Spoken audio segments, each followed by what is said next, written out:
raha ny fito febroary 2020 dia anisan'ireo andro anankiray izay atao hoe andro fisaonana eto Madagasikara. Andro fisaonana satria nahafatesana mpitolona maro be ary everiko fa anisan'ny andro ray izay mitovy lenta amin'ny telo amby filme 27 ny 10 aogositra 7 ary raha ny fa namarihana ny fitsingerenan'ny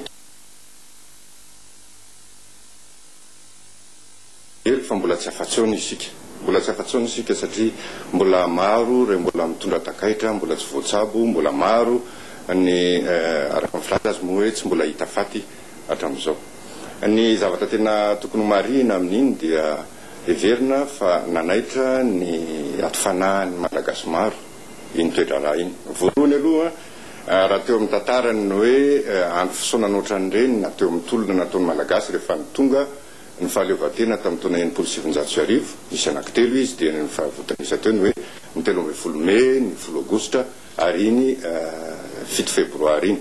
Raha ny 13 May ny resahana dia tsy teo ny président Philbert Tsiranana, tsy teto Antananarivo izy fa tany Ranomafana, zany hoe misy ataontsika hoe circonstance atténuante raha zay ny lazantsika azy. Tamin'ny 10 Aogositra 1770 dia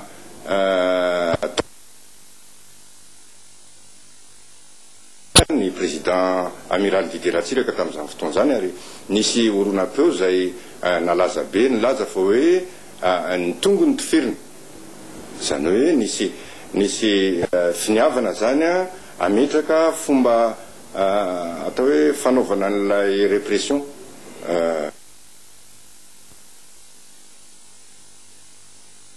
am'izao moa mbola presana ny hoe fanotorana sy ny fanadiadiana mikasika an'iny. Ny tena mahagaga dia tsy fantatra mihitsy, zany hoe mbola tsy voafaritra mazava hatreto hoe tao amin'ny trésor ve sa tao amin'ny hôtel du Louvre ve sa taiza fa avy any aoriana mpitolona no nandeha ny fitavary raraka. Ny fahatelo tiako resahana dia ny hoe iny 7 Febroary 2020 iny nametra-panontaniana tamina tompona andraikitra maro, anisan'ny osongadinina amin'iny angamba ny fametra-pialana nataon'ny ministry ny fiarovana tamin'ny fotoanandro dia Ramatoa Manoranta Cécile, izay nilaza fa tsy izay no ny fanarahana tao anatin'ny fitondram-panjakana ka tsy mety aminy ny zavatra tahaka ireny.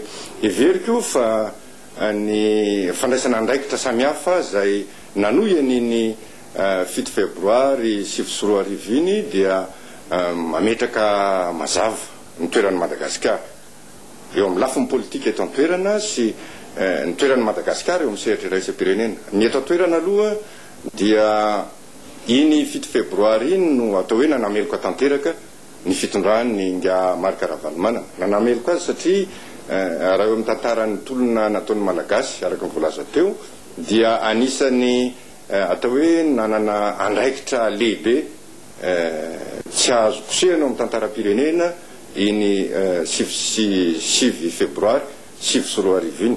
Andraikitra lehibe ho an'ny filoham-pirenena tamin'ny fotoanandro satria izy zany no filoham-pirenena izay nahitana fa tena ninina nanao an'ilay famonoana olona mpitolona teny an-dalambe ary zay zavatra zay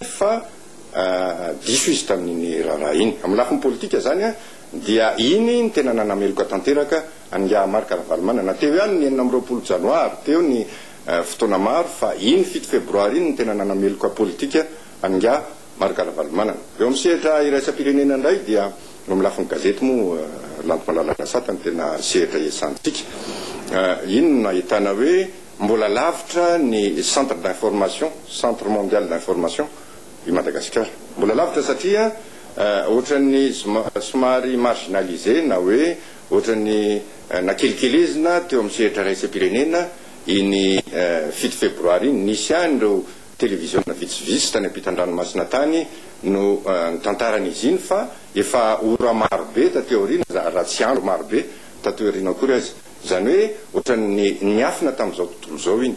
Midikan'izay mbola afaka nisy nametraka indray taty aoriana hoe coup d'état natao tao Madagasikara nefa dia hita mazava fa efa voameloka ara-politika teto an-toerany Madagasikara ary raha tena nanaraka ny sehatra vesatsy coup d'état no nataon'izao fitondrana miditra zao mba andaminana ny raharaha eto Madagasikara. Sorana betsaka ianao ny Varaterson nanaky ny vahiny teto amin'ny télévision malagasy ary mbola toezintsika ny fandala ndray satria mbola anana vahiny rehefa ijery ianko tamin'ny 7 febroary 2024 fa alohan'ny idiran'ny général dia aloha anaraka vetivety isika ny feon gazety saika niompana betsaka indrindra tamin'ny jeritudika tamin'ilay famon'olona tamin'ny 7 febroary 2024 avokoa ny lohatenin'ny gazety androany eo ianko ohatra ny fepetra sy ny fepitona napetraky ny GIC ho famana ny crise politika eto amintsika ireo amin'ny lafiny sosialy moa dia ny sondro bidim-piainana no hita fa nisy Rodriguez Zafmahaly izay. Grande Île de Madagascar na Infovao na La Vérité ary na Les Nouvelles dia samy mampatsiahy ilay famonon'olona tamin'ny 7 febroary 2024 avokoa eo amin'ny lohateniny. Massacre du 7 février, l'enquête Mornay, oui la gazette de la Grande Île. Hatramin'izao aloha hoy la gazette de la Grande Île dia mbola tsy nisy tombanezaka sy tarehy marika ofisialy momba iny raharaha iny. Manamafy izany Inona no Vaovao ka asehony an-tsary eo amin'ny pejy voalohany ireo vonomoka teny Ambotsiroitra mbola misy ireo manakavana tsy hita ho ihany ny gazety. Takelaka telo be izao no atokany La Vérité ampatsiahivina ny zavantranga tamin'ny 7 febroary carnage d'Ambotsiroitra. Les auteurs courent toujours avotrany an-tsara izany ao amin'ny takelaka fahavalo sy Les Nouvelles ao amin'ny pejy voalohany. Niompana tamin'ny politika kosa no isotonany Midi Madagascar ny mpamaky azy sanction contre la HT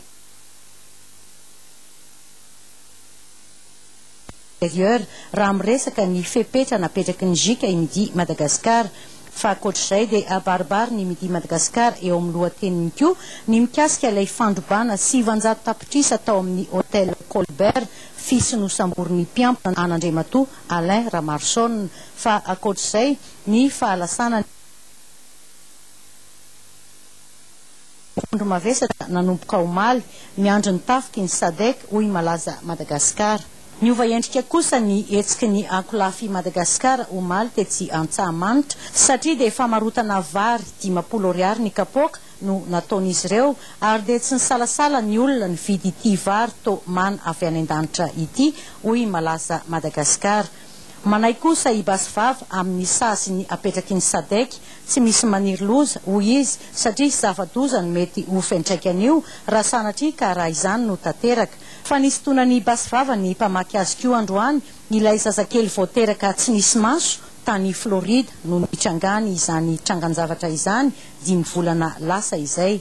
Gazetiko indray dia milaza fa iverina etsy amin'ny Magro anio ireo anklafy Ravalomanana ary nosariany tamin'ny varimora kosa ny olona tetsy Antsahamanitra. Fa ankoatr'izay dia manao fanadihadiana mikasika ny vidin'ny siramamy sy lafarinina koa i gazetiko. Flottement à la tête de l'université, hypothèque sur la rentrée, hoy kosa i Madagascar Matin raha mitatitra ny fanahina ny fidiran'ny mpianatra izay tokony amin'ny 15 febroary ho avy izao. Mbola manay ihany koa izy amin'ny fisondrotany ny vidin-javatra amin'ny ankapobeny ao amin'ny pejy 5. Inflation, hausse généralisée des prix à craindre. Les coups bas de conseillers à la primature ny kosa no lohateny entin'ny Madagascar Tribune isotonana ny mpankafy azy.